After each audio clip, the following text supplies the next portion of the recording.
What is going on, everybody? And today I am just gonna quickly go over the new Six Flags app that they have released. A little while back I talked about the Six Flags website, the new one, and that they were working on an app that you could download and that it wasn't ready quite yet, but now it is ready. And you can, if you already had the Six Flags app to begin with, then you can just update it, or if you didn't, then you could just download this on the App Store or whatever app store thing you have. But we're just gonna kind of go through it and kind of show you guys what it has to offer. It's very similar to a website, so that's why I'm not gonna go too far deep into it, but let's quickly just go on Grid Adventures, just because I think a lot of you guys are familiar with Grid Adventure. I think that's a lot of your guys' home park. I'm just guessing, but I'm just going to kind of go through what it says. So let's just go on the calendar real quick, because I know that on the website I did like how the calendar was. Okay, so it looks a little bit different, but I'm pretty sure that's only because Grid Adventure is now closed for the season, and there's not going to be any, like highlights of what days the park is going to be open. But when you click on the view all rides, it immediately takes you to the map, which I do find pretty interesting. So let's just take a quick look at the map just to see if anything has changed. It doesn't look like anything's really changed, because I know this is just the 2025 map, but Flash looks a little bit more detailed. I will say that. I don't know if it's just me, but it looks a little bit more detailed. I'm not going to go too far into the map. I just kind of want to look around and see if anything else has changed. Now, it doesn't look as high quality as the last one was. As you can see, it's kind of just scrunched in there, if you kind of know what I'm talking about. When you go into Nitro, there's the full layout. Now, I want to see, are the trains blue yet? Are they still, oh my gosh, they are still the blue and yellow trains. Oh gosh, Grid Adventure really needs to update the app so that it is the blue trains, because the blue trains have been around for 2 years now. And look at that, Wonder Woman's not snapped off its thing, which is nice.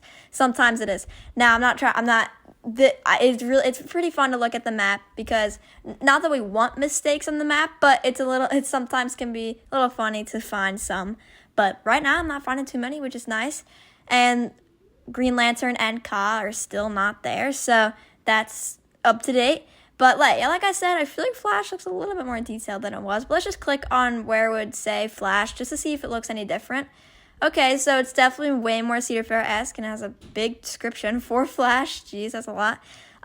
But as you can see, it's a lot like Cedar Fair, where they would show the thrill level, where it's a 5, and the height, and then the minimum height. So that's what it looks like for Flash. I just clicked on Flash because it's right there. It's going to look like that for every other ride. But if you want to scroll through the rides, you just scroll up on tab, and you could see all of them. Now, it's like I said, it's Cedar Fair-esque. It's not going to be like how the original Six Flags app was. Now, in my opinion, this is just my opinion, I personally liked the original Six Flags app, the way they listed the rides, better than any of the Cedar Fair apps, say any individual Cedar Fair app, and how they listed it. Just in my opinion, the Six Flags app one was a little bit more detailed on what rides were closed, what the wait times were.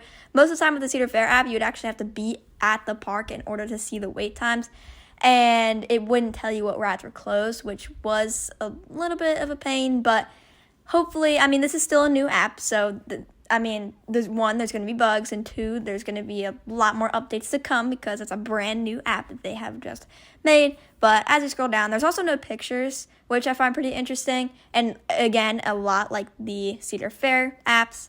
But as you scroll down, it's the same as what it would be. But let's just quickly get out of this map. I'm still getting used to this app too, but let's just go back and let's go to a park that is actually going to be open for the rest of the season. Let's go to Six Flags Over Texas, because I know they have Holiday in the Park, just so I can show you guys the calendar and see what it would look like for days that are open. So let's go to Saturday, which they are open from 12 to 9. So it's not highlighted, which I do see. And I did kind of like that, just so it showed what days were open without having to click through and find it. But like I said, still a new app, still could be updates to come. But I wonder when their closing day is. It's sometime in January. So so it's January 2nd. So Friday, January 2nd is Six Flags Over Texas's closing day, if you guys were wondering.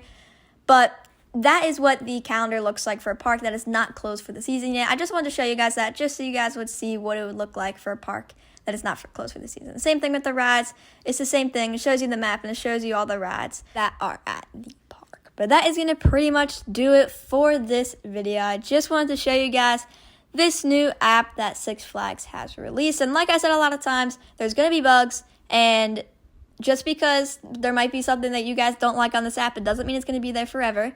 Now, it doesn't mean it's not going to be there forever, but there's a good chance that this app will have another update, and maybe it will change in some way. But that is going to pretty much do it for this video. I hope you guys enjoyed.